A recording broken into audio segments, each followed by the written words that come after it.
An RBMK graphite-moderated reactor entered a low-power test that should have been routine. Operators followed training protocols. Safety systems responded as designed. Yet a single control rod design feature, a 1.25-meter water column beneath each graphite displacer, created a false reactor physics model that made core destruction inevitable. This analysis examines how design assumptions, instrumentation limitations, and a hidden positive scram effect combined to defeat both operators and emergency protection systems. At 1:23:40, on April 26, 1986, a senior reactor control engineer at Chernobyl Unit 4 pressed the emergency protection button. The RBMK 1000 reactor was operating at 200 megawatts thermal, roughly 6% of rated power. Primary circuit pressure held steady at 6.9 MPa. Coolant flow measured 56,000 cubic meters per hour through 8 operational pumps. Steam separator drum levels remained within normal bands. The reactor's 211 control rods responded to the scram signal exactly as designed, beginning their gravity-driven descent at 0.4 meters per second. The instrumentation reported what Soviet training had conditioned operators to expect: an initial power decrease as neutron-absorbing rods entered the core. The lateral ionization chambers, positioned outside the reactor vessel, registered falling neutron flux. For several seconds, the emergency shutdown appeared to proceed normally. Yet beneath this familiar sequence, a design assumption embedded within each control rod's geometry was transforming a routine scram into an accelerating reactivity insertion. The operators had activated a protection system that would destroy the reactor it was meant to save. Each control rod featured a graphite displacer connected to its absorber section by a 1.25-meter telescoping joint. When fully withdrawn, this configuration positioned a column of neutron-absorbing water at the bottom of each control channel. As the rods dropped during the scram, these water columns were displaced by graphite, a neutron moderator. In the lower region of the core, where xenon poisoning was minimal and neutron flux distribution already distorted, the replacement of water with graphite introduced positive reactivity faster than the descending absorbers could compensate. This positive scram effect had been discovered at the Ignalina nuclear plant in November 1983, almost 2.5 years before Chernobyl. The Chief Design Organization had recommended procedural restrictions and design modifications. Neither was implemented. The false assumption that such conditions would never occur in practice left every RBMK reactor vulnerable to a protection system that could briefly accelerate the nuclear reaction it was intended to terminate. The sequence unfolded according to established reactor physics. Operators acted according to procedures, safety systems engaged as specified, and the core achieved prompt criticality through mechanisms predicted by the plant's own design calculations. The failure emerged not from human error or equipment malfunction, but from an instrumentation architecture that rendered the true plant state invisible until core damage became irreversible. At 1:23:40 on April 26, 1986, a senior reactor control engineer at Chernobyl Unit 4 pressed the emergency protection button. The RBMK 1000 reactor was operating at 200 megawatts thermal, roughly 6% of rated power. Primary circuit pressure held steady at 6.9 MPa. Coolant flow measured 56,000 cubic meters per hour through 8 operational pumps. Steam separator drum levels remained within normal bands. The reactor's 211 control rods responded to the scram signal exactly as designed, beginning their gravity-driven descent at 0.4 meters per second.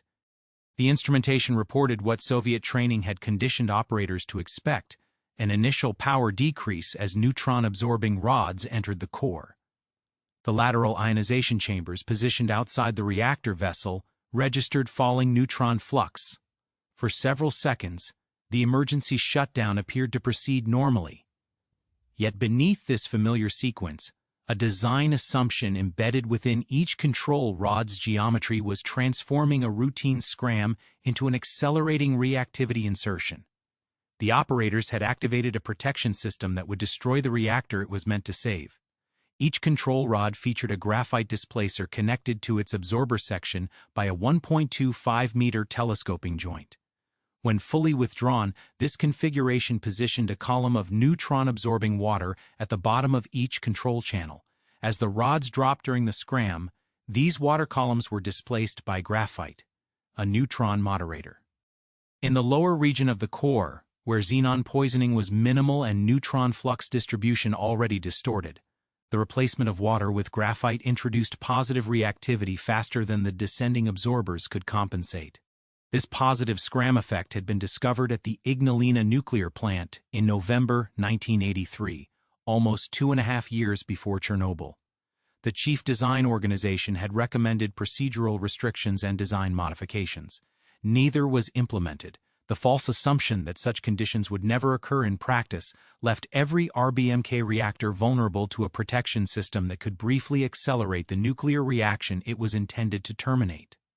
The sequence unfolded according to established reactor physics, operators acted according to procedures, safety systems engaged as specified, and the core achieved prompt criticality through mechanisms predicted by the plant's own design calculations.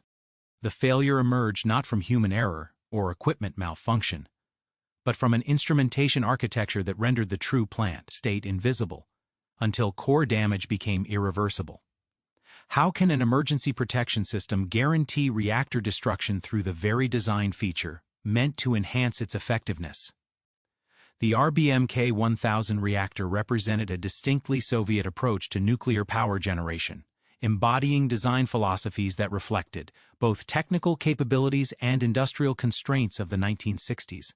Unlike Western pressurized water reactors that contained their nuclear fuel within a massive steel pressure vessel, the RBMK employed a pressure tube design where individual fuel assemblies resided in separate zirconium-niobium pressure tubes, each cooled by its own dedicated coolant channel.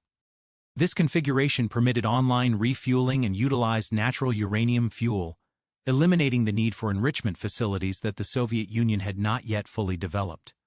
The reactor core itself measured 11.8 meters in diameter and 7 meters in height, containing 1,661 individual pressure tubes arranged in a square lattice within a massive graphite moderator stack. The graphite served a dual purpose, slowing fast neutrons to thermal energies where they could more readily cause fission in uranium-235, and providing structural support for the pressure tube assembly.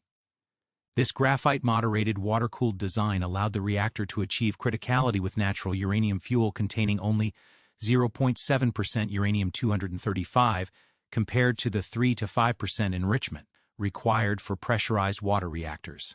Water served as both coolant and secondary moderator in the RBMK design. Primary coolant entered the pressure tubes at approximately 270 degrees Celsius and exited as a steam-water mixture at roughly 284 degrees Celsius. This two-phase flow proceeded to steam separator drums where steam was separated from liquid water and directed to turbine generators. The separated liquid water, along with feed water from the condensate system, returned to the reactor through main circulation pumps rated at 5,500 cubic meters per hour each. The reactor control and protection system reflected the design philosophy that multiple independent rod assemblies could provide both fine power control and emergency shutdown capability. Of the 211 control rod positions, 179 contained manual control rods that could be positioned anywhere from fully inserted to fully withdrawn. An additional 32 positions housed shortened absorber rods used primarily for power distribution control. Each manual control rod consisted of a boron carbide absorber section, connected via a telescoping mechanism to a graphite displacer. This telescoping design embodied a critical assumption about neutron physics and system behavior.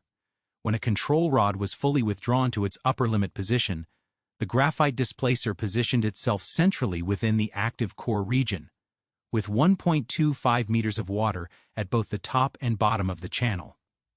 The designers intended this configuration to maximize the rod's reactivity worth by preventing neutron-absorbing water from occupying the space vacated by the absorber section.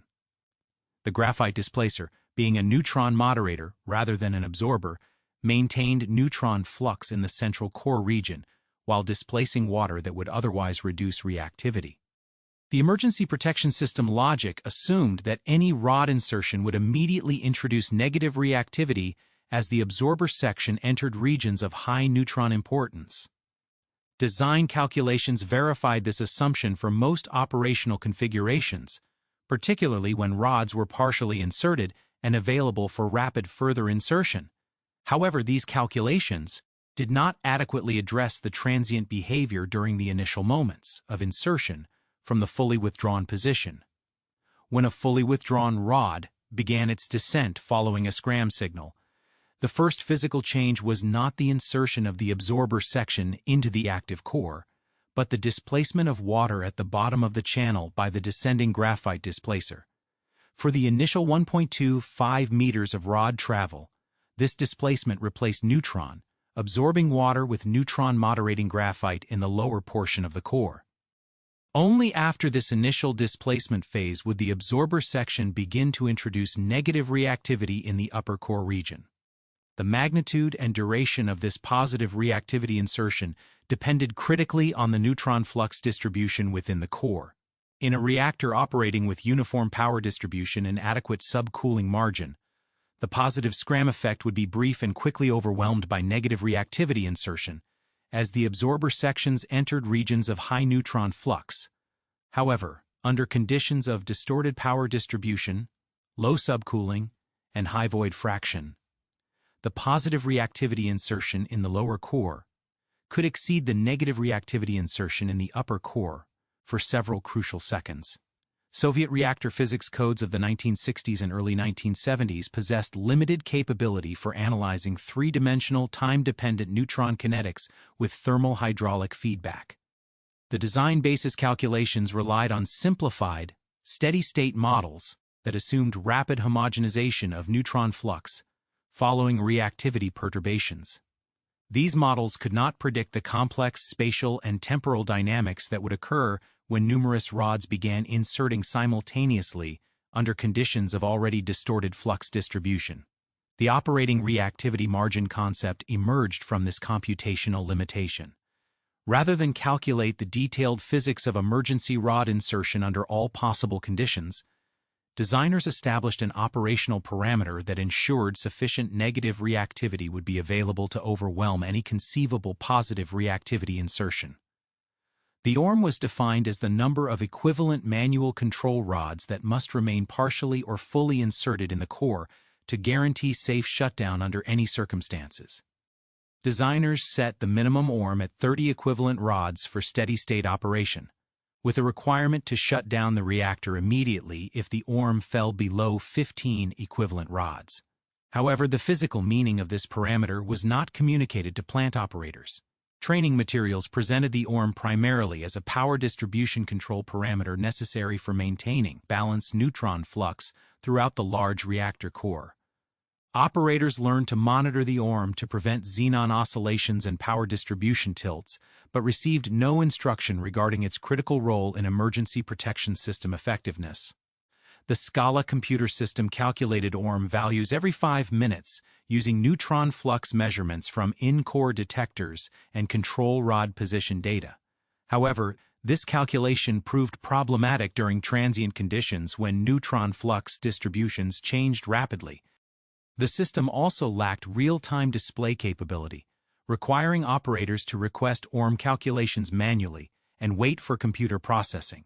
During the crucial hours preceding the accident, Scala's system reliability degraded significantly, with multiple restarts interrupting normal calculation cycles. Plant operating procedures compound these information limitations by treating different operational requirements as independent constraints. Procedures specified minimum power levels for various tests and maintenance activities. Other procedures established requirements for emergency core cooling system availability. Still other procedures governed steam separator drum level control and feed water flow management. These procedures developed independently, with insufficient analysis of how their simultaneous implementation might affect reactor physics parameters, such as the ORM. The turbine generator rundown test that precipitated the accident exemplified this procedural fragmentation. The test procedure focused primarily on electrical system performance and turbine generator behavior during coast-down conditions. It specified reactor power levels and main circulation pump configurations needed to simulate design basis accident conditions, but provided no analysis of how these requirements would affect neutron flux distribution, void fraction, or emergency protection system effectiveness. The test could be conducted at various power levels, ranging from 700 to 1,000 megawatts thermal, but contained no guidance regarding the physics implications of these choices. Soviet nuclear power plant design philosophy embedded another critical assumption within the emergency protection system architecture, that trained operators would serve as the ultimate safety barrier against system failures. Unlike Western reactor designs that incorporated extensive automatic protection systems with diverse sensors and logic networks, RBMK plants relied heavily on operator judgment and manual intervention. The emergency protection buttons in the Chernobyl control room were manually operated, requiring conscious operator decision to activate reactor shutdown. This design philosophy assumed that operators would possess sufficient understanding of reactor physics and system behavior to recognize dangerous conditions before automatic systems might respond inappropriately. Training programs emphasized the operator's responsibility for maintaining safe plant configuration through continuous monitoring and proactive intervention. However, the information architecture provided to operators did not support this responsibility. Critical parameters such as void fraction, local power distribution, and emergency protection system effectiveness remained invisible to control room personnel. The instrumentation system reflected 1960s technology limitations and design assumptions about operator information requirements.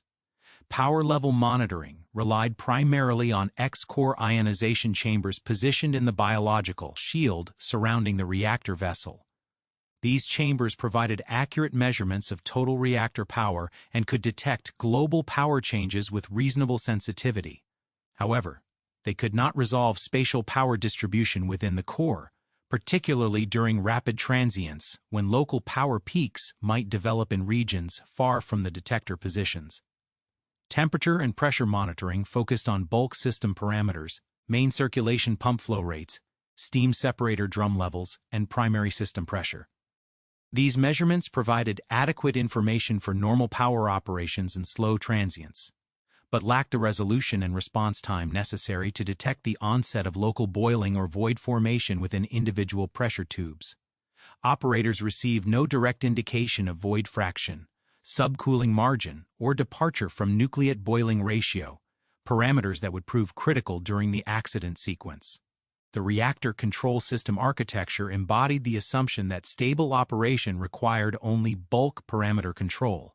The physical power density distribution control system monitored neutron flux at selected locations within the core and could automatically adjust control rod positions to maintain desired power distribution. However, this system operated effectively only at power levels above 10% of nominal, leaving control room operators to manage power distribution manually during low-power operations using only X-core detectors. Local automatic control and local automatic protection systems provided additional automated responses to off-normal conditions, but these systems also relied on X-core instrumentation and could not detect localized phenomena within the reactor core. The automatic systems were designed to respond to global parameter excursions that developed slowly enough for X-core detectors to register representative measurements. They possessed no capability to respond to rapid, localized power excursions that might develop within specific regions of the large reactor core. Soviet nuclear industry organization structure created additional layers of assumption regarding information flow and responsibility distribution. The reactor design organization maintained responsibility for physics calculations and safety analysis. The plant operating organization held responsibility for day-to-day operation within established procedures. The regulatory organization provided oversight of both design adequacy and operational compliance. This distributed responsibility structure assumed that each organization would effectively communicate safety-relevant information to the others, and that operators would receive all information necessary for safe operation. In practice, this organizational structure created barriers to information flow that proved critical during the years preceding the accident. when design organization calculations revealed the positive Scram effect at the Ignalina plant in 1983. Recommendations for design modifications and procedural restrictions were transmitted through formal channels to plant organizations. However, the urgency and safety significance of these recommendations were not effectively communicated. Plant personnel received technical notifications without sufficient context to understand their safety implications or the consequences of non-implementation. The regulatory organization possessed insufficient technical depth to independently verify design organization recommendations or to ensure their implementation at plant sites. Regulatory oversight focused primarily on compliance with established procedures rather than ongoing evaluation of design adequacy or operational safety margins. This approach assumed that original design calculations remained valid throughout plant lifetime and that procedural compliance would ensure safe operation under all credible conditions. Design basis accident analysis embodied perhaps the most critical assumption underlying RBMK reactor safety, that emergency protection system activation would reliably terminate any credible accident sequence before core damage could occur. Safety analysis demonstrated that various postulated initiating events, including main circulation pump failures, steam line breaks, and loss of feedwater events, could be successfully terminated by emergency protection system activation within acceptable time limits.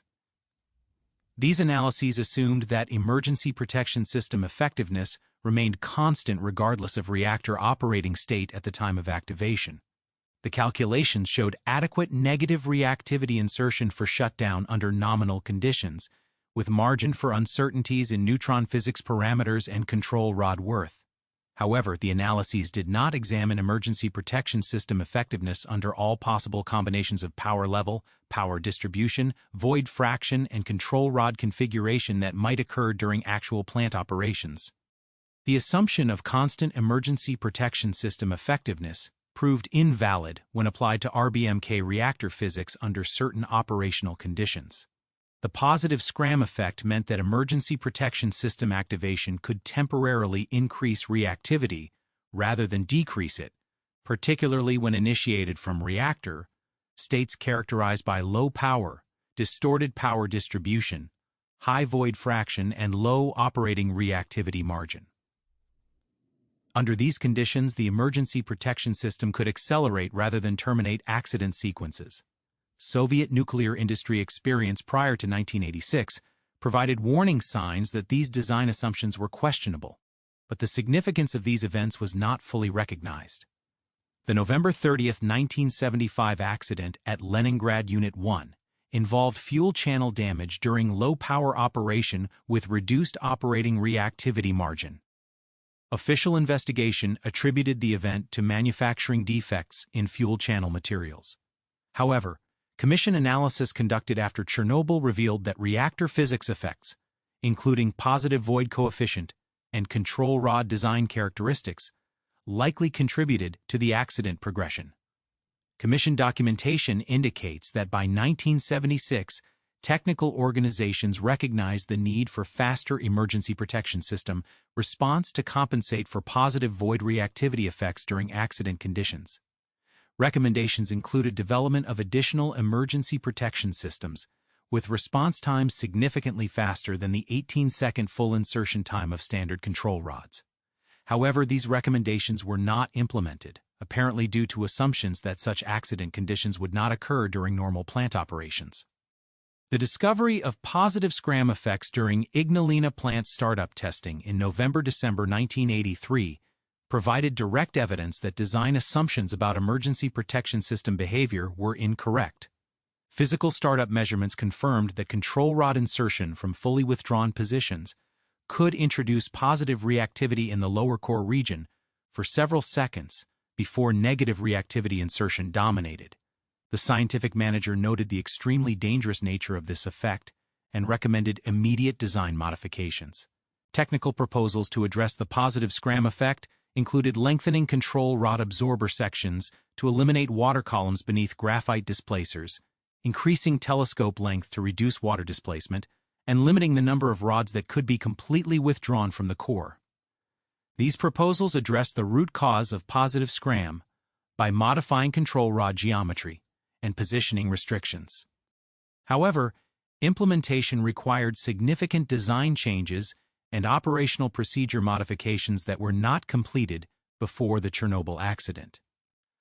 Alternative proposals focused on organizational measures to minimize positive scram probability rather than eliminating the underlying mechanism.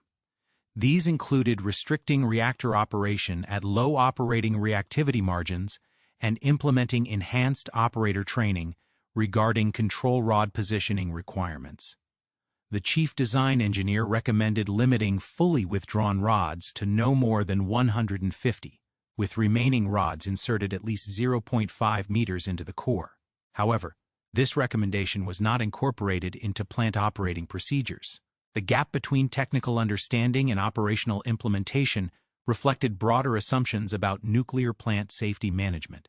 Technical organizations assumed that identification of design deficiencies would automatically lead to corrective action implementation. Plant organizations assumed that continued operation under existing procedures would remain safe pending formal procedure updates. Regulatory organizations assumed that technical organizations would prioritize safety-significant modifications appropriately and that plant organizations would implement all necessary restrictions voluntarily. These assumptions proved inadequate when applied to design deficiencies that created safety vulnerabilities under specific, relatively rare operational conditions. The positive scram effect required particular combinations of reactor state parameters to produce dangerous consequences.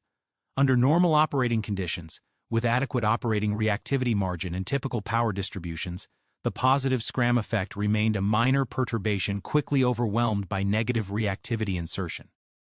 Only under degraded conditions, low power, distorted power distribution, low subcooling, and inadequate operating reactivity margin, would the positive scram effect dominate emergency protection system response. The probability that such conditions would occur simultaneously appeared sufficiently low to technical organizations that corrective action implementation could be deferred in favor of organizational measures and operational restrictions. This probability-based approach to safety management assumed that low-probability events could be prevented through procedural controls and operator training. However, it failed to account for the possibility that operational requirements such as turbine generator testing might require reactor operation under precisely the conditions that maximized positive scram vulnerability. By April 26, 1986, Chernobyl Unit 4 had operated for more than 2 years with known design deficiencies that could cause emergency protection system failure under specific conditions. The reactor's control rod configuration, instrumentation limitations, and procedural structure embodied multiple assumptions about system behavior that subsequent analysis would prove incorrect. The emergency protection system that operators trusted to ensure reactor safety under any circumstances had become a mechanism for potential reactor destruction under conditions that the planned turbine generator test would create. The design premise underlying RBMK reactor safety rested on the assumption that emergency protection systems would reliably provide negative reactivity insertion regardless of reactor operating state. This assumption, embedded within reactor physics calculations, safety analysis, control rod design, instrumentation architecture, operating procedures, and operator training, would prove catastrophically incorrect when tested under the specific conditions present at Chernobyl Unit 4 on April 26, 1986. The discovery of the positive scram effect at Ignalina nuclear plant in November 1983 represented a fundamental challenge to RBMK reactor safety assumptions. Yet this critical information failed to propagate effectively through Soviet nuclear industry organizational structures. The Physical Startup Commission at Ignalina documented that control rod insertion from fully withdrawn positions could introduce positive reactivity in the lower core region for several seconds during emergency protection system activation. This finding directly contradicted design basis calculations that assumed immediate negative reactivity insertion upon rod movement. The scientific manager responsible for RBMK reactor physics immediately recognized the safety implications of this discovery. Internal correspondence noted that reactor operation at 50% power with reduced operating reactivity margin could create conditions where emergency protection system activation would introduce positive reactivity rather than negative reactivity. The documentation specifically warned that triggering emergency protection under such conditions might lead to positive reactivity insertion and suggested that more thorough analysis would likely reveal additional dangerous situations. Technical recommendations developed in response to the Ignalina findings address both immediate and long-term solutions to the positive scram problem. Immediate recommendations included limiting the complete withdrawal of control rods from the reactor core and ensuring that remaining rods maintained at least 0.5 meters insertion. Long-term recommendations proposed fundamental design modifications, lengthening control rod absorber sections to eliminate water columns beneath graphite displacers, extending telescope mechanisms to reduce water displacement effects, and developing fast-acting emergency protection systems with insertion times significantly shorter than the standard 18-second response. The Chief Design Engineer Organization accepted these technical recommendations and initiated formal communication to all RBMK plant sites regarding the positive scram phenomenon. However, the communication process revealed critical weaknesses in Soviet nuclear industry information management. Technical notifications transmitted through formal channels focused on design modifications and calculation updates rather than immediate operational restrictions. Plant organizations received technical information without sufficient context regarding its safety significance or the urgency of implementation. Implementation of recommended design modifications required extensive engineering analysis, component manufacturing, and plant modification schedules that extended over multiple years.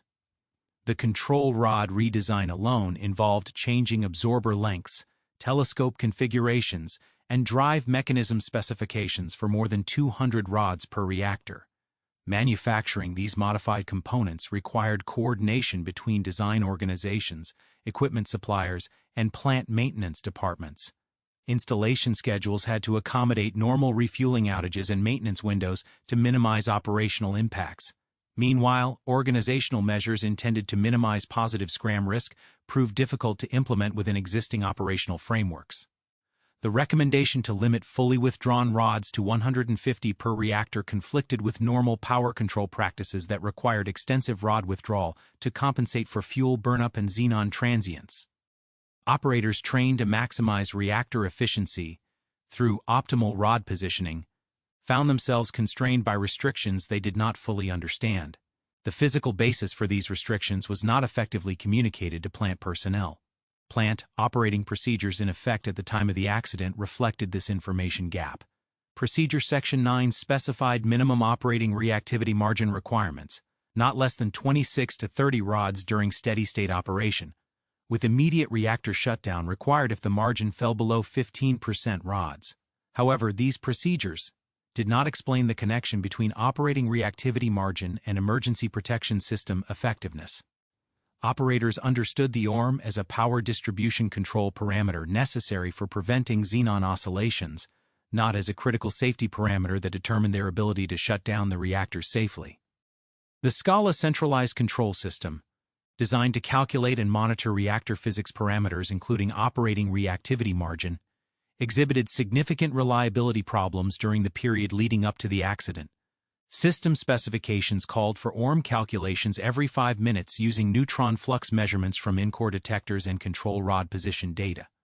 However, the computational capabilities of 1970s-era computer systems proved inadequate for real-time analysis of the complex, three-dimensional neutron physics occurring within the large RBMK reactor core.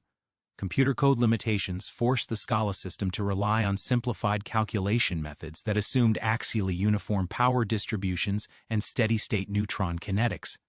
These assumptions remained reasonable during normal power operations with typical fuel loading patterns.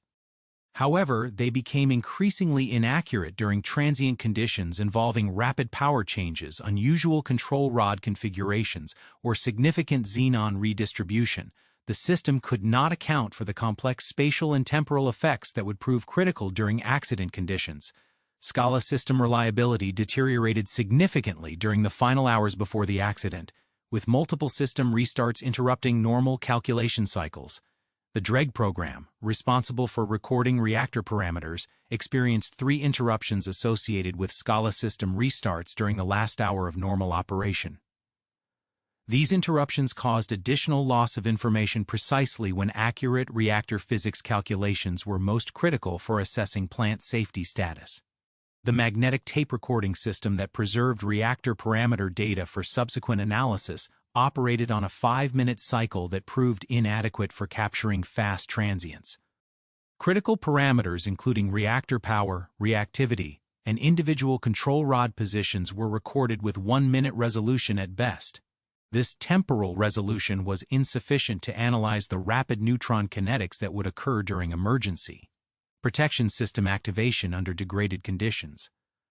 Reactor control room instrumentation reflected the limitations of 1960s technology and design assumptions about operator information requirements.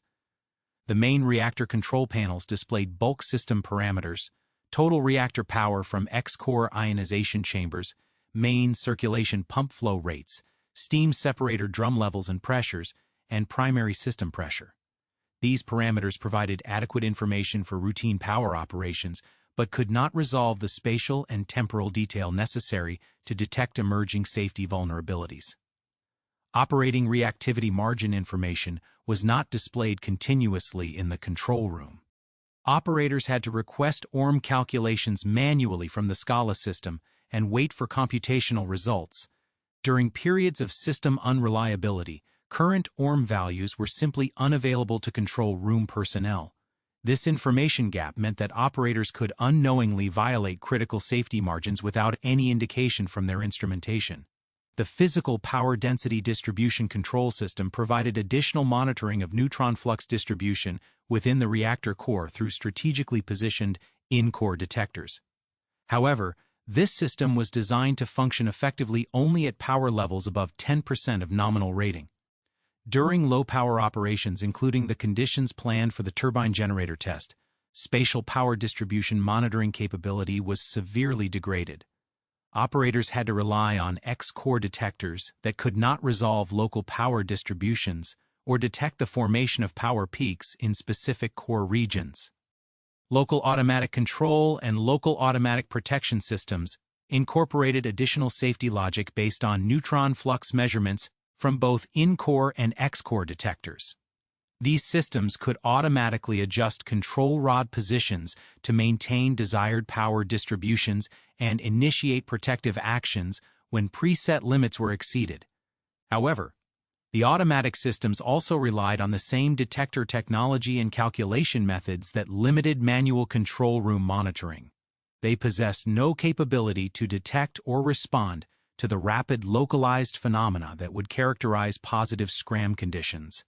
Human factors analysis of RBMK reactor control room design revealed additional latent conditions that would impair operator response during emergency situations. Control panel layout and information display methods reflected Soviet industrial design practices that emphasized individual parameter monitoring rather than integrated system status assessment. Operators were trained to monitor numerous individual gauges and indicators rather than synthesize overall plant condition from integrated displays. Alarm system design further complicated operator information processing during abnormal conditions. The reactor's annunciator system could generate hundreds of individual alarms during plant transients with no prioritization or filtering to help operators identify the most safety-significant conditions. During rapid transients, alarm flooding could overwhelm operator capacity to process information and make appropriate decisions. The system provided no guidance regarding which alarms represented immediate safety threats versus secondary consequences of primary failures. Training programs for RBMK reactor operators emphasize procedural compliance and parameter control rather than fundamental understanding of reactor physics and system behavior. Operators learned to follow detailed procedures for various plant evolutions and to maintain specified parameter values within prescribed ranges. However, they received limited education regarding the underlying physics principles that governed reactor behavior or the safety significance of various operational limits.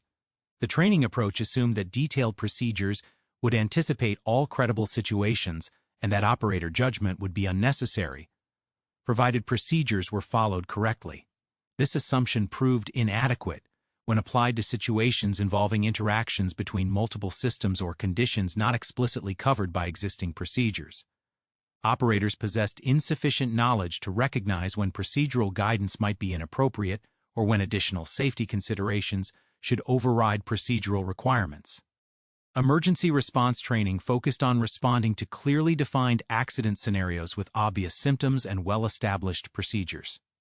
Operators practiced responses to events such as loss of coolant accidents, steam line breaks, and main circulation pump failures. However, training scenarios assumed that emergency protection system activation would reliably terminate any accident sequence.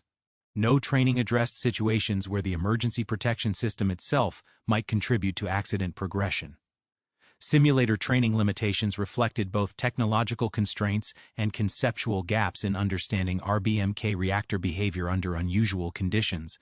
Available simulators could not accurately model the complex three-dimensional neutron physics and thermal hydraulic behavior that characterized RBMK reactors during transient conditions. Training scenarios relied on simplified models that assumed typical power distributions and normal emergency protection system response. The maintenance and testing procedures that prepared Chernobyl Unit 4 for the turbine generator rundown test introduced additional latent conditions that would affect plant response during the accident sequence. Emergency core cooling system isolation, performed in accordance with test procedure requirements, removed an important safety system from service during the planned evolution. While this isolation did not directly contribute to accident initiation, it eliminated a potential mitigation system that might have provided additional cooling capability during subsequent core damage progression. Steam separator drum-level control modifications implemented for the test changed normal plant response characteristics in ways that operators might not fully anticipate. The test procedure required adjustments to feed water flow rates and level control systems to simulate design basis accident conditions. These modifications altered the thermal hydraulic boundary conditions for the reactor core in ways that could affect void fraction distribution and reactivity feedback mechanisms. Test procedure development reflected the organizational fragmentation that characterized Soviet nuclear industry safety management. Electrical system engineers developed procedures to evaluate turbine generator performance during coast-down conditions. Reactor engineers provided input regarding acceptable reactor operating conditions during the test. However, no integrated analysis examined how the required reactor conditions might interact with known reactor physics vulnerabilities such as the positive Scram effect.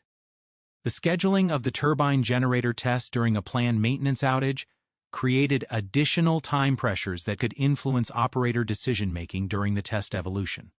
Plant management faced production pressures to complete the test and return the unit to service according to scheduled timelines. These pressures could encourage operators to proceed with the test despite marginal plant conditions or to make procedural modifications that might compromise safety margins. Shift staffing during the test period reflected normal maintenance outage practices rather than enhanced manning for a potentially challenging evolution. The reactor control room was staffed with qualified operators who possessed appropriate licenses and training for routine plant operations. However, no additional technical support was provided to assist with unusual plant configurations or to provide independent assessment of reactor physics conditions during the test. Communication protocols between different plant organizations during the test evolution assumed that each group would maintain awareness of overall plant status and safety implications of their individual actions. Reactor operations staff focused on maintaining required reactor conditions for the test. Electrical maintenance staff concentrated on turbine generator system modifications and test equipment setup. No single organization maintained overall responsibility for integrated safety assessment during the combined evolution. The regulatory oversight framework in place at the time of the accident reflected Soviet governmental structure and assumptions about industry self-regulation. The State Committee for the Supervision of Nuclear Power Safety possessed formal authority over nuclear plant operations, but relied heavily on industry technical organizations for safety analysis and recommendation development. This structure assumed that design organizations would identify safety vulnerabilities and that plant organizations would implement all necessary corrective measures voluntarily. Regulatory inspection and oversight activities focus primarily on procedural compliance rather than ongoing safety performance assessment. Inspectors verified that plant personnel followed established procedures and maintained required documentation, but possessed limited technical capability to independently assess reactor physics conditions or emergency protection system effectiveness under unusual operational circumstances. The absence of independent technical analysis capability within the regulatory organization created dependence on industry assessments of safety significance for various operational issues. When design organizations identified technical problems such as the positive scram effect, regulatory organizations relied on industry recommendations regarding corrective action urgency and implementation schedules. This approach assumed that commercial and production pressures would not influence technical safety assessments. International isolation of Soviet nuclear industry prevented access to external expertise and independent safety assessments that might have identified RBMK reactor vulnerabilities. Unlike Western nuclear industries that participated in international information exchange programs and peer review processes, Soviet reactor technology development occurred within closed technical communities with limited external interaction. This isolation meant that design assumptions and safety analysis methods were not subjected to independent review by organizations with different technical perspectives. By April 26, 1986, multiple latent conditions had accumulated within the systems, procedures, organizations, and knowledge base supporting RBMK reactor operations. The positive scram effect remained an incompletely addressed technical vulnerability. Information systems failed to provide operators with critical safety parameter monitoring. Training programs had not prepared personnel to recognize or respond to emergency protection system degradation. Organizational structures had not effectively implemented known technical solutions to identified safety problems. These latent conditions created a reactor operating environment where operators could unknowingly configure the plant in ways that would defeat the emergency protection system they relied upon for safety. The combination of technical vulnerabilities, information system limitations, training gaps, and organizational failures established preconditions for an accident sequence where safety systems would accelerate rather than prevent core damage progression. The latent conditions required only a specific set of operational circumstances to transform potential vulnerabilities into actual reactor destruction.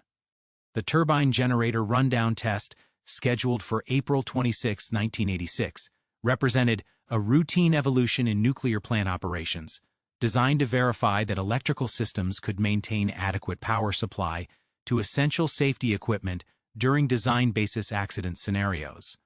Test procedures specified reactor operating conditions that would simulate the thermal and hydraulic environment expected following a station blackout event, when off-site electrical power and main feedwater systems would be unavailable. The reactor would continue operating at reduced power while main circulation pumps coasted down on residual turbine generator energy, eventually transitioning to emergency power supplies and auxiliary feedwater systems. Planning for this test had begun months earlier as part of normal plant maintenance scheduling. Unit 4 was scheduled for refueling and maintenance outage beginning April 25, providing an opportunity to conduct the test without disrupting normal electricity production. Test procedures had been developed by electrical system engineers in collaboration with reactor operations staff to ensure that reactor conditions would adequately simulate design basis scenarios while maintaining appropriate safety margins. The test sequence required initial reactor operation at approximately 701,000 megawatts thermal power to provide realistic thermal hydraulic conditions in the steam generation system. Main circulation pumps would be supplied from the coasting turbine generator rather than normal electrical buses, allowing measurement of pump performance degradation as generator frequency and voltage declined. Steam separator drum levels and pressures would be monitored to verify adequate heat removal capability throughout the coast-down period. Reactor power reduction from normal full power operation began at 1:06 on April 25, proceeding according to established procedures for planned power reductions. Control rod insertion and reduced neutron flux proceeded normally until approximately 0:28 on April 26, when an unexpected power reduction occurred that would fundamentally alter the subsequent accident sequence. The senior reactor control engineer, attempting to transfer control between automatic systems, failed to maintain proper balance between the local automatic control system and the global automatic power regulator. This control system malfunction caused reactor power to drop precipitously from approximately 500 megawatts to between 0 and 30 megawatts thermal, far below the power level specified in test procedures. The low power condition created immediate operational challenges for reactor control due to xenon poisoning effects and spatial flux distribution changes that occurred in large reactor cores during power transients. Recovery to the planned test power level of 200 megawatts required extensive control rod withdrawal to overcome the additional negative reactivity from xenon buildup. The power recovery evolution that followed violated fundamental RBMK reactor operating principles regarding operating reactivity margin maintenance. To compensate for xenon poisoning and restore the reactor to critical condition at 200 megawatts, operators withdrew control rods far beyond normal operating limits. Post-accident calculations indicated that by 1/22/30, the operating reactivity margin had decreased to approximately 8 equivalent manual control rods, significantly below the minimum value of 15 rods specified in operating procedures. This ORM violation was not immediately apparent to control room operators due to SCALA system reliability problems that prevented real-time reactivity calculations. The computer system experienced multiple restarts during the power recovery period, interrupting normal parameter calculation cycles. Operators had no direct indication that their control rod manipulations had placed the reactor in a configuration where emergency protection system effectiveness was severely degraded. The reactor physics conditions that existed by 1/23 reflected the complex interplay between xenon poison distribution, control rod positioning, and power distribution effects that characterized RBMK reactor behavior during extended low-power operation. Xenon 135 concentration had built up during the low-power period, creating additional neutron absorption that required control rod withdrawal to maintain criticality. However, the xenon distribution was not uniform throughout the large reactor core, creating regions of high and low poison concentration that distorted the normal flux distribution. Control rod positioning necessary to overcome xenon poisoning resulted in nearly all manual control rods being withdrawn to or near their upper limit positions. This configuration maximized the number of water columns positioned beneath graphite displacers, creating maximum potential for positive reactivity insertion if emergency protection system activation should occur. The reactor had been inadvertently configured in precisely the manner most vulnerable to positive scram effects. Neutron flux distribution measurements recorded by the Physical Power Density Distribution Control System indicated the development of a double-peaked axial power profile, with enhanced neutron flux in both upper and lower core regions, and reduced flux in the central region where xenon concentration was highest. This distribution pattern was not unusual for RBMK reactors during certain operating conditions, but it represented one of the configurations, specifically identified in technical analyses as maximizing positive scram vulnerability. Thermal hydraulic conditions within the reactor core reflected the combination of low power operation and continued high coolant flow from 8 operating main circulation pumps. Coolant subcooling at the core inlet measured only 3 degrees Celsius below saturation temperature, significantly less than the normal margin maintained during higher power operation. This reduced subcooling margin meant that small power increases could rapidly lead to void formation and two-phase flow within individual pressure tubes. The low subcooling condition was not directly visible to control room operators through available instrumentation. Temperature and pressure measurements from the main circulation system indicated normal values for the reduced power operation, but provided no information regarding margin to saturation conditions within individual pressure tubes.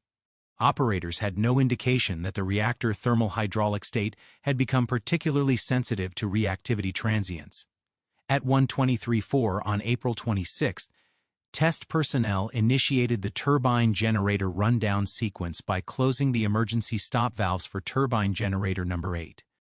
This action began the coast-down of 4 main circulation pumps connected to the generator, reducing total reactor coolant flow from the elevated rate maintained by 8 pumps to a lower flow rate as the disconnected pumps gradually slowed. The reduction in coolant flow rate was expected and represented normal test conditions specified in procedures. The initial system response to turbine stop valve closure proceeded exactly as anticipated by test procedures. Steam pressure in the steam separator drums began rising at approximately 6 kPa per second as steam flow to the turbine was blocked. Main circulation pump flow rates for the 4 pumps in coast-down mode began decreasing as generator rotational speed declined. The remaining 4 pumps not involved in the coast-down test maintained normal flow rates, providing continued core cooling capability. Reactor power response during the initial 35 seconds of the test remained stable at approximately 200 megawatts thermal, with no indication of power increase that might concern operators. The drag recording system documented a 1 overcompensation upwards signal that had been present since 1957, indicating that automatic control rods could not move further into the core to suppress any power increase that might develop. However, no significant power increase was occurring at this time. Coolant flow reduction during the turbine coast-down created gradual changes in thermal hydraulic conditions within the reactor core that were not immediately apparent through available instrumentation. As coolant flow decreased, residence time for coolant within individual pressure tubes increased, allowing more heat transfer per unit mass of coolant. This increased heat transfer per unit flow tended to raise coolant outlet temperatures and increase steam quality in the upper regions of fuel channels. The increase in steam quality represented the beginning of void formation that would prove critical to subsequent accident progression. Higher void fraction within fuel channels reduced neutron absorption by water while maintaining neutron moderation by the surrounding graphite moderator. This combination produced positive reactivity feedback that tended to increase neutron flux in regions experiencing void formation. However, the positive reactivity insertion from void formation remained small during the initial test period and was insufficient to cause noticeable power increase. The reactor's large thermal inertia and negative temperature coefficients provided stabilizing effects that prevented immediate power escalation. X-core ionization chambers continued to indicate stable reactor power with no cause for operator concern. The decision to activate Emergency Protection System EPS-5 at 1:23:40 remains one of the unexplained aspects of the Chernobyl accident sequence. Available documentation does not clearly establish why the senior reactor control engineer pressed the manual emergency shutdown button at this time. Reactor power remained stable, system parameters appeared normal for the test conditions, and no automatic protection system signals had activated to indicate dangerous conditions. Several theories have been proposed for the EPS-5 activation decision. The operator may have detected subtle indications of power increase that were not captured by recording systems. Alternative theories suggest that the operator may have intended to terminate the test due to concerns about plant configuration or test procedure compliance. Other analysis suggests that the operator may have observed parameter trends that suggested potential for future problems, even though immediate conditions appeared stable. Regardless of the operator's motivation, the decision to activate emergency protection at 1:23:40 initiated the critical phase of the accident sequence. The reactor conditions at this moment, low operating reactivity margin, double-peaked power distribution, reduced subcooling, and extensive control rod withdrawal, created exactly the circumstances identified in technical analyses as maximizing positive scram effects. The emergency protection system activation would now test whether the reactor physics calculations performed after the Ignalina discovery had accurately predicted RBMK reactor response under these conditions. The physical response to EPS-5 activation began with the simultaneous insertion of all control rods from their current positions toward full insertion in the reactor core. For the vast majority of manual control rods that had been withdrawn to or near their upper limit positions, this insertion process would begin with the displacement of 1.25-meter water columns by descending graphite displacers before any absorber material entered regions of significant neutron flux. The timeline of events during the first few seconds after EPS-5 activation would prove critical to understanding the accident progression, but the temporal resolution of available recording systems was insufficient to capture the rapid changes occurring within the reactor core. The DREG program recorded data with resolution of approximately 1 second for the fastest parameters, but the crucial reactor physics phenomena were developing on timescales of milliseconds to hundreds of milliseconds. At 1:23:43, just 3 seconds after EPS-5 activation, multiple protection system signals activated simultaneously, indicating that reactor conditions had exceeded emergency protection set points for both power level and power increase rate.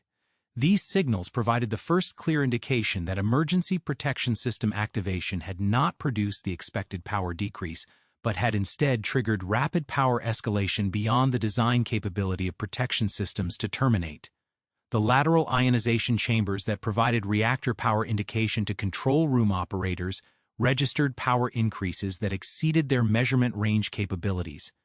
Protection system logic designed to prevent reactor damage from excessive power had activated, but the protection systems themselves were the source of the power increase they were attempting to prevent. The fundamental assumption underlying reactor safety, that emergency protection would reliably reduce reactor power, had been violated. Steam separator drum pressure and water level measurements began showing rapid increases at 1:23:47, indicating that steam generation within the reactor core was increasing far beyond the rates expected for stable 200 megawatts operation. The increased steam generation reflected the onset of rapid power increase within fuel channels as positive reactivity insertion from control rod displacement overwhelmed the negative reactivity that should have been provided by rod insertion. Main circulation pump flow measurements became erratic at 1:23:47, with sudden flow reductions recorded for pumps not involved in the coast-down test. These flow disturbances suggested that thermal hydraulic conditions within the primary coolant system were changing rapidly as core power increased and void formation accelerated. The instrumentation that had provided reliable system monitoring during normal operation was beginning to lose validity as plant conditions departed from the ranges for which it had been designed. The divergence between operator understanding and actual plant conditions reached its maximum extent during these crucial seconds. Control room indications suggested that emergency protection activation had initially produced the expected power reduction, followed by some form of system disturbance that was causing protection system alarms and unusual parameter behavior. Operators possessed no information source that could explain the true nature of the reactor physics phenomena occurring within the core. The positive scram effect that had been identified through technical analysis was manifesting exactly as predicted, but this information was not available to control room operators. They observed symptoms: power increase, protection system activation, unusual flow behavior, without access to the underlying causal mechanisms that could explain these observations. Their mental model of reactor behavior, based on training and experience with normal emergency protection system response, could not account for the phenomena they were witnessing. By 1:23:49, just 9 seconds after emergency protection activation, the accident sequence had progressed beyond the point where normal reactor protection systems could regain control. Multiple pressure tube ruptures were generating fuel channel rupture protection signals, indicating that the reactor core was experiencing damage that exceeded design basis conditions. The emergency protection system designed to prevent such damage had instead become the mechanism that initiated it. The transformation of a routine test evolution into an irreversible accident sequence had occurred within seconds of the decision to activate emergency protection. The latent conditions that had accumulated within reactor design, operating procedures, information systems, and organizational structures had combined with the specific reactor physics state to convert a safety system into a destruction mechanism. The operator's action, logical given their training and understanding of plant behavior, had triggered consequences that their mental model of reactor physics could not predict or explain. The divergence between perceived plant condition and actual plant state that characterized these critical moments represented the culmination of years of accumulated design assumptions, information system limitations, and organizational failures. Operators trained to trust emergency protection systems had activated those systems under conditions where their response would be opposite to design intent. The reactor physics calculations that could have predicted this response had not been effectively communicated to the personnel responsible for reactor operation. The failure chain that would ultimately destroy Chernobyl Unit 4 had been initiated not by equipment malfunction or procedural violation, but by the activation of safety systems under conditions where design assumptions no longer applied. The complex interplay between reactor physics, thermal hydraulics, and control system design had created circumstances where protective actions became destructive actions, transforming a manageable test evolution into an unrecoverable accident sequence. The 3 seconds between emergency protection system activation at 1:23:40 and the first protection system alarms at 1:23:43 encompassed a complex sequence of reactor physics phenomena that would determine the ultimate scale of the Chernobyl accident. Within this brief interval, the simultaneous insertion of nearly all control rods initiated competing reactivity effects whose balance would determine whether the reactor achieves safe shutdown or uncontrolled power escalation.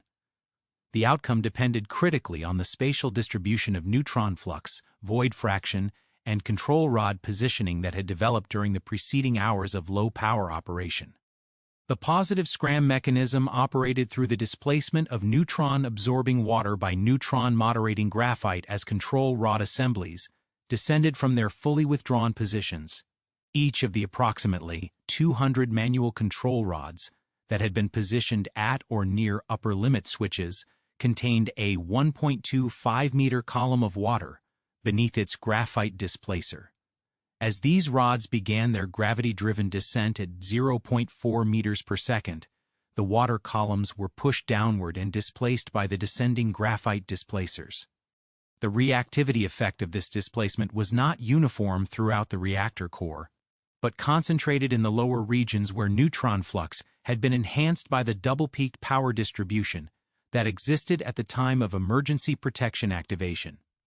In these regions, the replacement of neutron-absorbing water with neutron-moderating graphite provided a rapid increase in neutron multiplication that exceeded the simultaneous negative reactivity being inserted by absorber sections entering the upper core regions.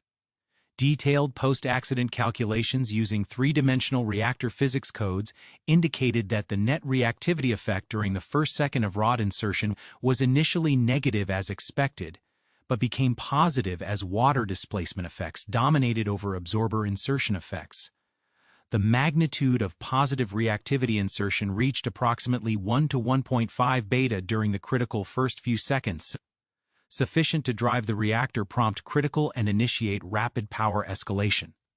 The spatial distribution of this positive reactivity insertion proved crucial to the subsequent accident progression. Rather than occurring uniformly throughout the core, the positive reactivity concentrated in the lower axial region, where the double-peaked power distribution had created enhanced neutron flux and where void formation from reduced subcooling was most likely to occur. This concentration created local regions of supercriticality that would drive neutron flux and power density to extreme values before the global reactor protection systems could respond. Neutron flux redistribution during the first seconds of the accident created power density peaks that exceeded design basis assumptions by factors of 5 to 10 in the most severely affected core regions. The physical power density distribution control system detectors, designed to monitor gradual power distribution changes during normal operation, were overwhelmed by the rapid spatial flux redistribution and could not provide meaningful information to either automatic control systems or reactor operators. Local power densities in the lower core region increased so rapidly that fuel enthalpy levels approached and exceeded the threshold for fuel failure within the first few seconds of the transient.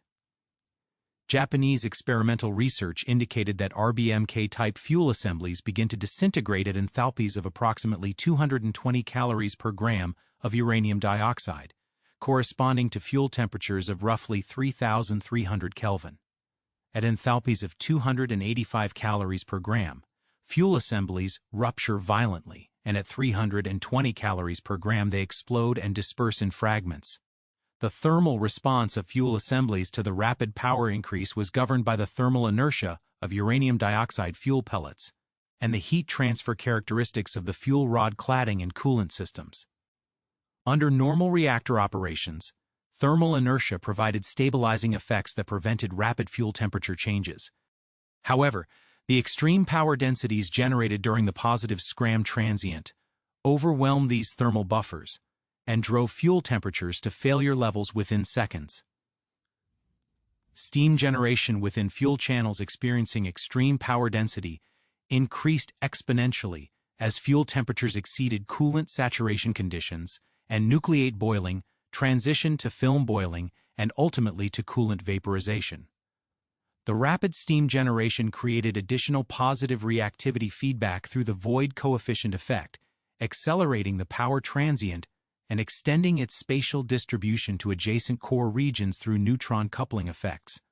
The void coefficient of reactivity for RBMK reactors under the conditions existing at Chernobyl Unit 4 was strongly positive, meaning that steam formation reduced neutron absorption while maintaining neutron moderation, thereby increasing neutron multiplication.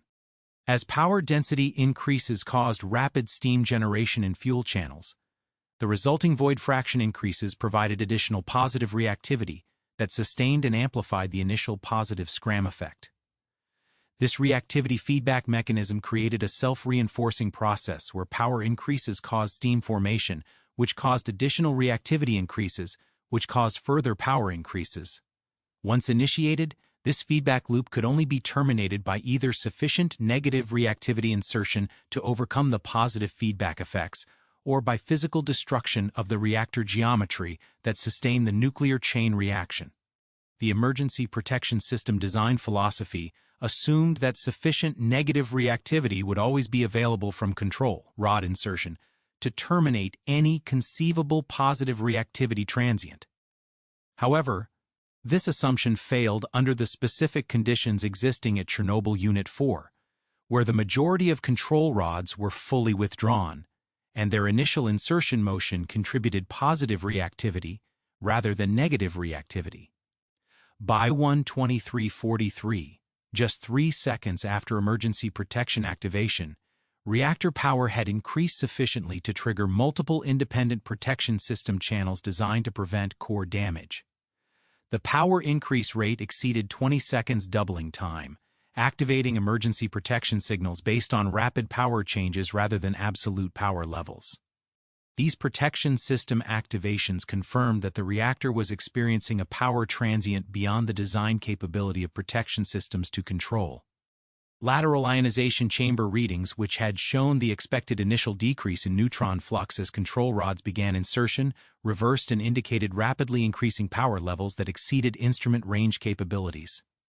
The chambers, positioned outside the reactor core, provided integrated measurements of neutron flux that reflected overall core power production, but could not resolve the spatial distribution of power density peaks that were developing in specific core regions.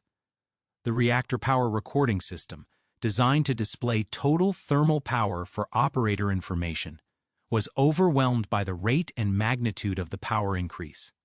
Within seconds, indicated power had exceeded the full-scale range of recording instruments, leaving operators without quantitative information regarding the severity of the power transient they were witnessing.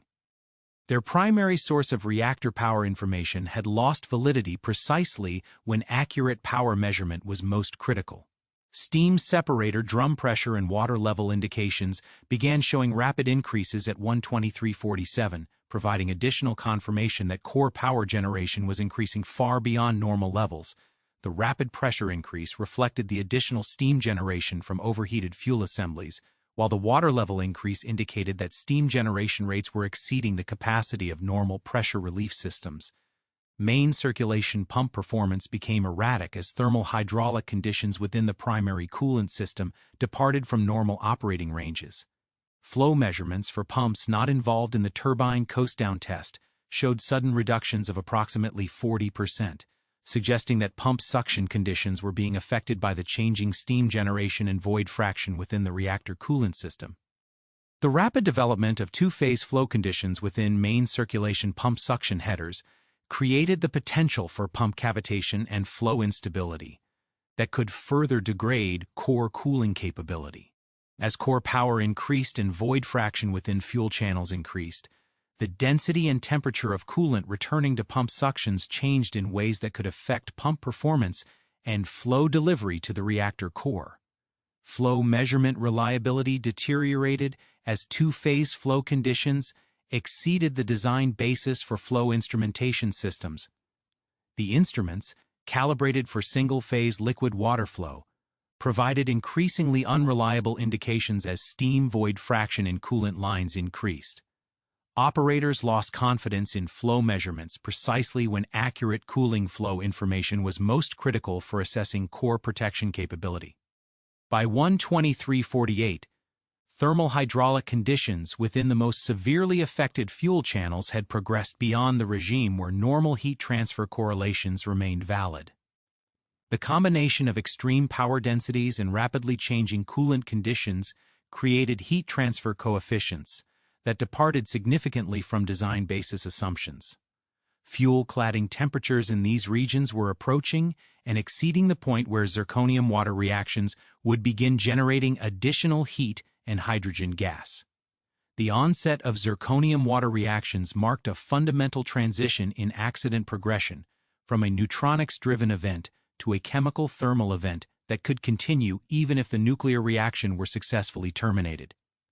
Once initiated, metal-water reactions generated additional heat that could sustain high fuel temperatures and continue fuel degradation independent of nuclear power generation. Fuel channel pressure tube failures began occurring by 1:23:49 as extreme thermal conditions and rapid pressure increases exceeded the mechanical design limits of zirconium-niobium pressure tubes. The failure of individual pressure tubes created direct pathways for high-pressure steam and radioactive materials to enter the reactor space, generating emergency protection signals for fuel channel rupture and pressure increase in reactor space. Each pressure tube failure represented the breach of one of the 1,661 individual pressure boundaries that contained radioactive materials within the reactor core. The design basis accident analysis for RBMK reactors assumed that pressure tube failures would be limited to one or two tubes simultaneously, with emergency protection system activation successfully preventing additional failures through rapid reactor shutdown. The multiple pressure tube failures occurring within seconds of emergency protection activation overwhelmed the design basis assumptions that governed reactor containment systems. The reactor space pressure suppression systems were designed to handle steam releases from a maximum of two simultaneous tube failures. Steam releases from multiple tube failures exceeded containment system capacity and created pressure buildup that threatened additional pressure tube failures through mechanical stress. Steam dump systems designed to protect reactor space integrity from pressure tube failure scenarios activated automatically but were unable to accommodate the steam generation rates occurring within the damaged core. The pressure relief capacity that had been adequate for design basis accidents was insufficient for the actual accident progression that was occurring. The rapid sequence of pressure tube failures created additional challenges for reactor control and monitoring systems. Each failed tube represented a loss of cooling flow to specific fuel assemblies, potentially creating local hotspots that could propagate damage to adjacent tubes. The spatial pattern of tube failures, concentrated in the lower core region where positive scram effects had created maximum power density, suggested that damage propagation through neutron coupling and thermal effects was occurring. Reactor control and protection system rod position indications became unreliable as mechanical systems were subjected to conditions beyond their design basis.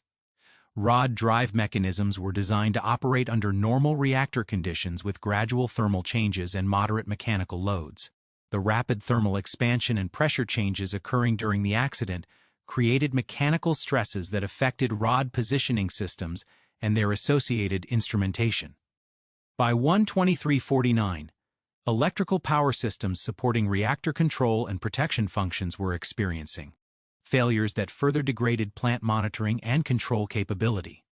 Multiple instrument systems generated failure and no voltage signals, indicating that the plant electrical infrastructure was being affected by the extreme conditions developing within the reactor space. The loss of reliable instrumentation during the critical phase of accident progression left operators without accurate information regarding plant conditions or the effectiveness of any actions they might take to mitigate the situation. Their mental model of plant behavior, based on training with normal reactor responses and reliable instrumentation systems, could not accommodate the phenomena they were observing. Automatic control systems that had successfully managed reactor operations during normal conditions lost effectiveness as their sensor inputs became unreliable and plant conditions exceeded the design basis for automatic response logic. The control systems continued to attempt normal control functions, but their effectiveness was compromised by the invalid sensor data and extreme plant conditions that exceeded their design capabilities. The point of no return for preventing core damage had been passed within the first few seconds of emergency protection system activation, as fuel enthalpy levels in the most severely affected regions exceeded thresholds for fuel assembly structural integrity. Even if negative reactivity insertion had subsequently been achieved, the damaged fuel assemblies would have continued to release fission products and generate decay heat that could not be adequately removed by the compromised cooling systems. The transformation of a nuclear reactor into a destruction mechanism had been completed within 9 seconds of the decision to activate emergency protection. The fundamental assumptions underlying reactor safety, that emergency protection systems would provide adequate negative reactivity to terminate any accident sequence, had been proved catastrophically incorrect under the specific conditions that existed at Chernobyl Unit 4 on April 26, 1986. The failure progression that destroyed the reactor core had proceeded through well-understood reactor physics mechanisms that had been identified through previous technical analysis, but had not been effectively prevented through design modifications or procedural restrictions. The positive scram effect, documented at Ignalina nearly 3 years earlier, had manifested with precisely the consequences predicted by reactor physics calculations, proving that technical knowledge of system vulnerabilities was insufficient to prevent accidents when that knowledge was not translated into effective operational controls. The reactor physics autopsy of these critical 9 seconds demonstrated that the Chernobyl accident was not caused by equipment malfunction, procedural violation, or operator error in any conventional sense. Instead, it resulted from the activation of safety systems under conditions where design assumptions about system behavior were invalid, creating circumstances where protective actions became destructive actions through well-established physical mechanisms that had been incompletely addressed in reactor design and operations. The transition from nuclear excursion to core destruction by 12349 created an entirely new category of emergency requiring responses that transcended normal reactor operating procedures. Multiple pressure tube failures had breached the primary containment boundary for individual fuel assemblies, releasing high-pressure steam and radioactive materials directly into the reactor space.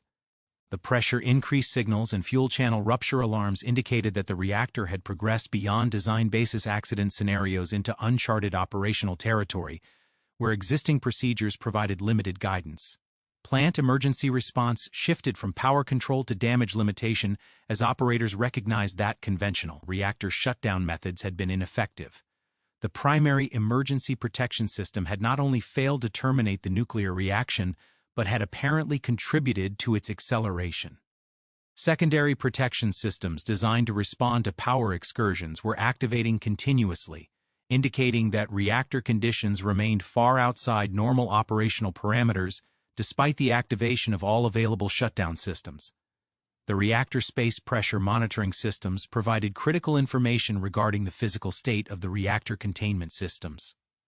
Pressure readings exceeding design basis values for reactor space indicated that steam releases from multiple fuel channel failures were overwhelming the capacity of pressure suppression systems.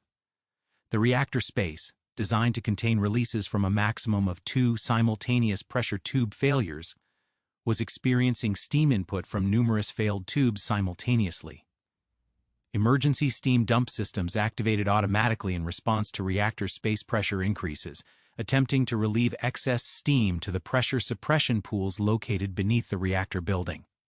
However, the steam generation rates from damaged fuel assemblies and failed pressure tubes exceeded the design capacity of these relief systems. Pressure continued to increase despite automatic activation of all available pressure relief pathways. The structural integrity of the reactor space itself became a primary concern, as pressure levels approached the design limits for the massive concrete and steel structure surrounding the reactor core. The reactor space was designed as a robust containment system capable of withstanding significant internal pressure from postulated accident scenarios. However, the actual accident progression was generating pressure loads that challenged these design margins. Steam dump system performance was further complicated by the presence of radioactive materials in the steam being vented to pressure suppression pools. Design basis analyses had assumed that steam releases would contain radioactivity levels typical of normal reactor coolant. The actual steam releases contained significantly higher radioactivity concentrations due to fuel failures and direct release from damaged fuel assemblies. The pressure suppression pool systems, designed to condense steam releases and scrub radioactive materials from the steam through water contact, were challenged by both the volume and composition of steam being discharged. Pool water temperature increased rapidly as steam condensation added thermal energy to the suppression system. Rising pool temperatures reduced condensation efficiency and increased the potential for steam releases to bypass the suppression system entirely. Reactor core cooling assessment became extremely challenging as normal flow measurement and temperature indication systems lost reliability due to two-phase flow conditions and instrument system failures. Main circulation pump performance data suggested that cooling flow to the reactor core was severely degraded, but operators could not determine whether this degradation was due to pump failures, flow path blockages, or instrumentation system malfunctions. The main circulation pumps that were not involved in the turbine coast-down test continued to operate but showed erratic flow indications that suggested abnormal suction conditions. Steam void formation in pump suction headers could cause pump cavitation and flow instability that would further reduce cooling capability. However, operators had no reliable method to distinguish between actual flow reductions and instrumentation failures caused by two-phase flow conditions. Feedwater system operation became critical for maintaining any possibility of core cooling as main circulation pump reliability deteriorated. The steam separator drums, which normally provided steam to turbine generators and returned separated water to the reactor cooling system, were experiencing rapid level and pressure increases that challenged normal feedwater control systems. Feedwater control system automatic operation was disrupted by the rapid changes in steam drum conditions and the loss of normal steam flow paths to turbine generators. Operators attempted manual control of feedwater systems to maintain drum levels and provide makeup water to replace losses from the damaged reactor coolant system. However, the effectiveness of feedwater addition was uncertain given the unknown extent of coolant system damage and the potential for injected water to simply flash to steam and be lost through pressure relief systems. Emergency core cooling system availability became a critical factor in any potential core damage mitigation strategy. However, the ECCs had been isolated for the turbine generator test in accordance with test procedure requirements, removing this important safety system from service during the accident progression. Restoration of ECCS operation would require manual operator action to realign isolation valves and restart system pumps. ECCS system effectiveness under the actual accident conditions was questionable even if the system could be restored to operation. The ECCS was designed to provide makeup coolant during design basis loss of coolant accidents, involving single pressure tube failures. The multiple pressure tube failures occurring during the actual accident could overwhelm ECCS capacity and prevent effective core cooling, even with the system in operation. The decision-making framework for emergency response operations had to evolve rapidly from procedure-based actions to engineering judgment-based actions as plant conditions exceeded the scope of existing emergency procedures. Operators trained to follow detailed procedures for various emergency scenarios found themselves managing conditions for which no procedures existed. Their response required integration of fundamental engineering principles with real-time assessment of rapidly changing plant conditions. Plant management and technical support personnel were notified of the emergency conditions, but their ability to provide effective guidance was limited by the same information uncertainties that challenged control room operators. Remote monitoring systems that could provide plant status information to off-site technical support centers were either inoperative or providing unreliable data due to the extreme plant conditions. Communication systems within the plant became increasingly important as coordination between different operating groups was necessary to implement emergency response actions. However, some communication systems were being affected by the plant electrical distribution problems that were developing as a consequence of the reactor space conditions and pressure relief system operation. The reactor control room environment itself remained habitable despite the severe plant conditions, but radiation monitoring systems were indicating increased radioactivity levels that suggested significant radioactive material releases were occurring. These radiation level increases confirmed that fuel failures were releasing fission products and that containment systems were not fully containing these releases. Radiation protection considerations began to influence emergency response decision-making as plant personnel were potentially exposed to radiation levels higher than normal operational limits. Emergency response actions that might require personnel access to contaminated areas had to be evaluated against radiation exposure risks and the availability of adequate protective equipment. The hydrogen generation potential from zirconium water reactions in the damaged fuel assemblies created additional safety concerns that were not well understood by plant personnel at the time of the accident. High-temperature reactions between zirconium fuel cladding and steam could generate significant quantities of hydrogen gas that could accumulate in reactor space and potentially create explosion hazards. Hydrogen monitoring systems were not installed in RBMK reactor spaces because design basis analyses had not identified hydrogen generation as a credible concern during postulated accident scenarios. The actual accident progression was generating hydrogen through mechanisms that exceeded design basis assumptions, creating hazards that could not be detected by available monitoring systems. By approximately 1:24, severe mechanical effects were being recorded that indicated structural damage to reactor internals. Operating logs documented severe shocks and noted that reactor control rod drive systems had stopped moving before reaching their lower limit switches. Electrical power to rod drive coupling mechanisms was automatically disconnected, indicating that mechanical systems supporting reactor control had failed. The failure of reactor control rod drive systems eliminated any remaining capability for controlling reactivity through conventional means. Rods that had been in the process of inserting to provide negative reactivity were stopped in intermediate positions where their effectiveness was reduced. The reactor had lost both its primary reactivity control mechanism and its primary emergency shutdown mechanism simultaneously. Structural damage within the reactor core suggested that the massive graphite moderator blocks and pressure tube support structures were experiencing forces that exceeded their design capabilities. The reactor core was essentially a stacked assembly of graphite blocks supporting individual pressure tubes held in position by the weight of the structure and the reactor vessel head. Extreme thermal expansion and pressure forces could disrupt this geometry and affect the nuclear chain reaction through changes in fuel assembly positioning. The reactor vessel head, a 2,000-ton steel and concrete structure that sealed the top of the reactor core, was experiencing pressure forces from steam releases that could challenge its structural integrity. Displacement or failure of the reactor vessel head would represent catastrophic failure of the reactor containment and would eliminate any remaining possibility of core damage mitigation. Emergency response efforts had to acknowledge that conventional reactor recovery methods were no longer applicable to the conditions existing at Chernobyl Unit 4. The reactor was no longer operating under conditions where normal safety systems and procedures could restore safe shutdown conditions.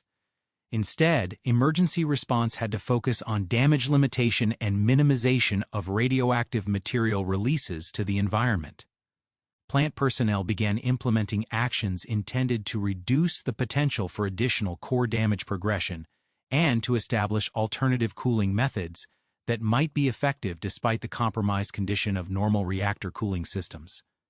These actions represented engineering judgment, applied to extreme conditions rather than procedural responses to analyzed scenarios. The uncertainty regarding actual plant conditions severely constrained emergency response effectiveness. Operators could not determine the extent of core damage, the status of cooling systems, or the effectiveness of various response actions they might take. They were forced to make critical decisions based on incomplete and potentially unreliable information while managing an accident scenario that had never been analyzed or practiced. Secondary crisis mechanisms were developing that could create additional challenges for emergency response even if primary cooling systems could be restored. Radioactive material releases were contaminating normally accessible areas and equipment, potentially limiting personnel access for manual operations. Electrical system problems were reducing the availability of power for essential systems and instrumentation. The combination of primary accident effects and secondary consequences was creating a compounding series of challenges that exceeded the design basis for emergency response systems and procedures. Each system failure or operational limitation reduced the options available for accident recovery and increased the potential for additional failures through interaction effects. By the end of the first minute following emergency protection activation, Chernobyl Unit 4 had transitioned from a recoverable reactor transient to an unrecoverable core destruction event. The stabilization attempts implemented by plant personnel represented efforts to limit additional damage rather than restore normal operating conditions. The reactor had been transformed from a power generation system into a source of continuing hazard that would require sustained mitigation efforts rather than conventional shutdown procedures. The failure of emergency protection systems to prevent core damage had created conditions that challenged every subsequent level of defense designed to protect public health and safety. Containment systems, emergency cooling systems, radiation monitoring systems, and emergency response procedures were all being tested by conditions that exceeded their design basis assumptions. The accident had progressed beyond the scope of analyzed scenarios into a realm where engineering judgment and innovative response measures would determine the ultimate consequences for plant personnel and the surrounding population. The forensic investigation that followed the Chernobyl accident would ultimately require several years to develop comprehensive understanding of the reactor, destruction mechanisms, and their implications for nuclear reactor safety worldwide.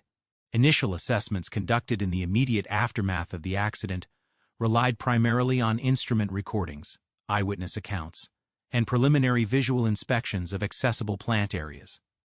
However, the extreme radiation levels and physical destruction within the reactor building prevented detailed examination of the reactor core and primary containment systems for extended periods. Early post-accident analysis focused on reconstructing the sequence of events leading to core destruction, using data from the DREG recording system and other plant instrumentation that had continued to function during the initial stages of the accident. This recorded data provided crucial information regarding reactor power levels, control rod positions, and system response times that allowed technical investigators to develop preliminary models of accident progression. However, the temporal resolution and parameter coverage of available recording systems were insufficient to capture all aspects of the rapid reactor physics phenomena that had occurred. The INSAG-1 report, published in September 1986 based on information presented at the post-accident review meeting in Vienna, represented the initial international assessment of accident causes and implications. This report attributed the accident primarily to an extremely improbable combination of violations of instructions and operating rules committed by the staff of the unit, and emphasized operator errors and procedural violations as the dominant causal factors. The report concluded that reactor design deficiencies, while contributing to accident severity, were secondary to operational failures by plant personnel. However, the INSAG-1 analysis was based on incomplete information regarding RBMK reactor design characteristics and accident progression mechanisms. Soviet authorities had not disclosed the positive scram effect or other design vulnerabilities that would later prove critical to understanding accident causation. The initial international assessment therefore reflected an incomplete understanding of the reactor physics phenomena that had actually driven the accident sequence. Subsequent technical analysis conducted by Soviet research institutions using advanced reactor physics codes revealed significant discrepancies between the initial accident assessments and the actual mechanisms of reactor destruction. Three-dimensional neutron kinetics calculations performed with the Stepan computer code at the First Fifth Kurchatov Institute of Atomic Energy demonstrated that positive reactivity insertion from control rod displacement could generate severe power transients under the reactor conditions that existed at Chernobyl Unit 4. These detailed calculations confirmed that the positive scram effect identified at Ignalina in 1983 had manifested with devastating consequences during the Chernobyl accident. The reactor physics analysis showed that approximately 1 to 1.5 beta of positive reactivity had been inserted during the first seconds of emergency protection activation, driving the reactor prompt critical and initiating rapid power escalation that overwhelmed all available shutdown mechanisms. International technical assessments conducted by organizations in the United States, Western Europe, and other countries independently confirmed the Soviet calculations regarding positive scram effects and their role in accident progression. These analyses used Western reactor physics codes and calculation methods that provided independent verification of the fundamental mechanisms underlying the accident. The convergence of results from multiple technical organizations using different calculation approaches provided strong evidence that positive scram effects had indeed been the decisive factor in reactor destruction. The revision of international understanding regarding accident causation culminated in the publication of INSAG 7 in 1992, which provided a comprehensive reassessment of the Chernobyl accident based on the complete technical information that had become available during the intervening years. This report acknowledged that design deficiencies, particularly the positive scram effect and inadequate emergency protection system response time, were primary rather than secondary factors in accident causation. INSAG 7 explicitly recognized that the accident can be said to have flowed from deficient safety culture, not only at the Chernobyl plant, but throughout the Soviet design, operating and regulatory organizations for nuclear power that existed at the time. This assessment represented a fundamental shift from the operator-focused attribution of INSAG 1 to a systemic analysis that encompassed design, organizational, and regulatory failures that had created the conditions for reactor destruction. Physical examination of the damaged reactor core became possible only after extensive decontamination efforts and the construction of protective structures that allowed limited personnel access to the reactor building. Remote camera systems and sampling equipment provided the first detailed visual evidence of core damage extent and confirmed that fuel assemblies in the lower core region had been completely destroyed through the mechanisms predicted by reactor physics calculations.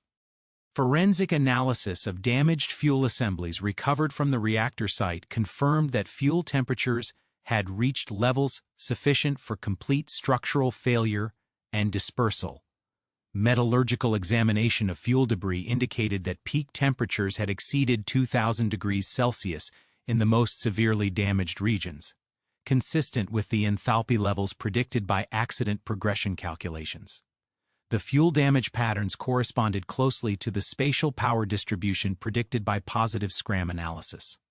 Core geometry reconstruction based on post-accident inspections revealed that the graphite moderator structure had been extensively damaged by thermal and mechanical effects during the accident progression.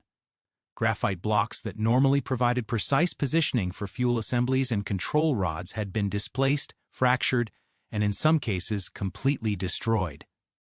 This geometric disruption confirmed that the nuclear chain reaction had been ultimately terminated by destruction of the reactor core structure rather than by effective control rod insertion. Reactor vessel head displacement was confirmed through inspection and survey measurements that showed the 2,000-ton structure had been lifted and tilted by internal pressure forces during the accident. This displacement had severed the remaining fuel channels and control rod guide tubes, eliminating any residual capability for reactor control through conventional means. The vessel head displacement represented the final stage of reactor destruction after core damage had already proceeded beyond recovery.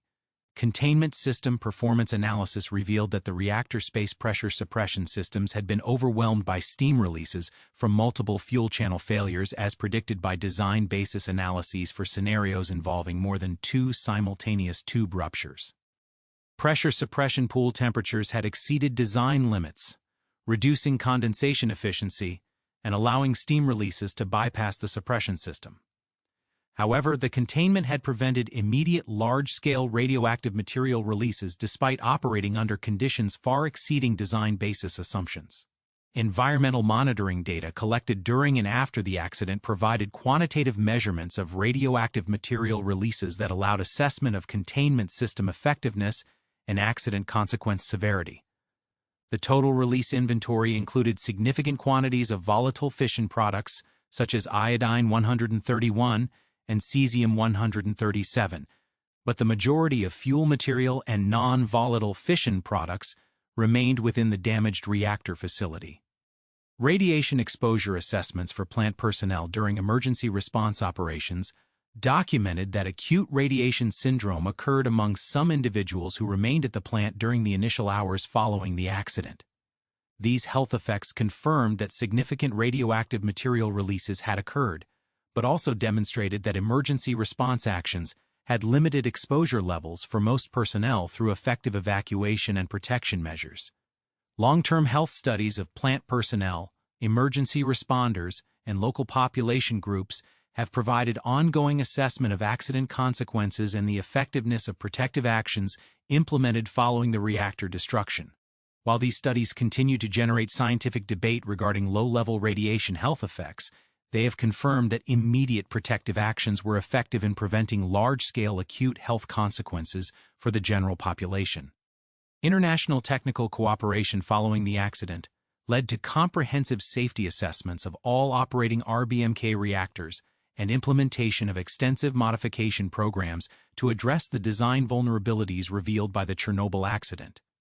These modifications included redesigned control rods that eliminated positive scram effects, faster emergency protection system response times, enhanced reactivity monitoring systems, and improved operator training programs. Control rod modifications implemented at all operating RBMK reactors eliminated the water columns beneath graphite displacers that had created positive scram effects. The redesigned rods featured extended absorber sections and eliminated the telescoping mechanism that had allowed water displacement during rod insertion. These modifications ensured that emergency protection activation would provide immediate negative reactivity insertion under all operational conditions. Emergency protection system response improvements reduced control rod insertion time from 18 seconds to approximately 2.5 seconds through installation of fast-acting rod drive mechanisms and dedicated emergency protection rods. The faster system response provided adequate negative reactivity insertion to terminate accident sequences even under reactor conditions similar to those that existed at Chernobyl Unit 4. Operating reactivity margin monitoring was enhanced through installation of real-time calculation systems that provided continuous display of ORM values to reactor operators. These systems eliminated the operational information gaps that had prevented Chernobyl operators from recognizing that emergency protection system effectiveness had been compromised by extensive control rod withdrawal. Operator training programs were extensively modified to include education regarding reactor physics principles and the safety significance of various operational parameters. Enhanced simulator training incorporated scenarios involving emergency protection system degradation and positive reactivity transients to ensure that operators would recognize and respond appropriately to conditions that could challenge normal safety system response. Regulatory oversight programs were strengthened through establishment of independent technical assessment capabilities and enhanced inspection procedures focusing on design adequacy and safety system performance, rather than solely on procedural compliance. These regulatory improvements were intended to prevent the accumulation of known design deficiencies without adequate corrective action implementation. The broader implications of the Chernobyl accident extended beyond RBMK reactor safety to influence nuclear safety philosophy and practices worldwide. The accident demonstrated that design basis analyses could be insufficient if they failed to address all possible plant states and system interactions. It revealed that organizational and communication failures could prevent implementation of known technical solutions to identified safety problems. Safety culture concepts gained prominence following recognition that the Chernobyl accident resulted from systematic failures throughout the design, construction, operation, and regulatory organizations supporting nuclear power development. The accident showed that technical competence alone was insufficient to ensure nuclear safety without corresponding organizational commitment to safety as the primary operational objective. International nuclear safety organizations adopted more rigorous standards for safety analysis, emergency preparedness, and information sharing following the Chernobyl accident.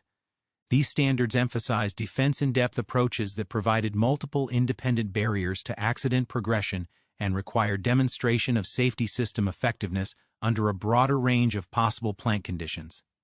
The technical lessons from Chernobyl influenced reactor design philosophy for new nuclear plants through requirements for passive safety systems that would function without active operator intervention or electrical power availability. These design approaches sought to eliminate dependence on operator actions or complex systems that could be compromised by extreme accident conditions. Emergency response planning and capabilities were enhanced worldwide through recognition that nuclear accidents could exceed design basis assumptions and require response measures not covered by pre-developed procedures. Emergency response organizations developed capabilities for consequence assessment and protective action implementation under conditions of high uncertainty and rapidly evolving plant conditions. The forensic analysis of the Chernobyl accident ultimately demonstrated that reactor destruction had resulted from well-understood physical mechanisms acting under specific reactor conditions that had been created through a series of design decisions, operational choices, and organizational failures extending over many years. The accident was neither random nor inexplicable, but represented the predictable consequence of accumulated system vulnerabilities that had not been effectively addressed despite technical knowledge of their existence. The transformation of understanding from initial operator error attribution to comprehensive systemic failure analysis reflected the importance of thorough forensic investigation in determining actual accident causes rather than relying on initial assessments based on incomplete information. The multi-year process of accident analysis demonstrated that complex technical failures require sustained investigation efforts to develop complete understanding of failure mechanisms and their implications for future prevention. The ultimate conclusion of forensic analysis was that the Chernobyl accident resulted from design assumptions that were invalid under specific operational conditions, creating circumstances where safety systems would respond opposite to design intent. The accident proved that technical correctness and safety effectiveness are distinct engineering requirements, and that systems can function exactly as designed while producing catastrophic results when design assumptions are violated. This forensic understanding provided the technical basis for modifications that eliminated the fundamental vulnerabilities of RBMK reactor design and established principles for nuclear safety management that extended far beyond the specific technical issues revealed by the Chernobyl accident. The comprehensive forensic analysis transformed a reactor destruction event into a foundation for enhanced nuclear safety practices that continue to influence reactor design and operation worldwide.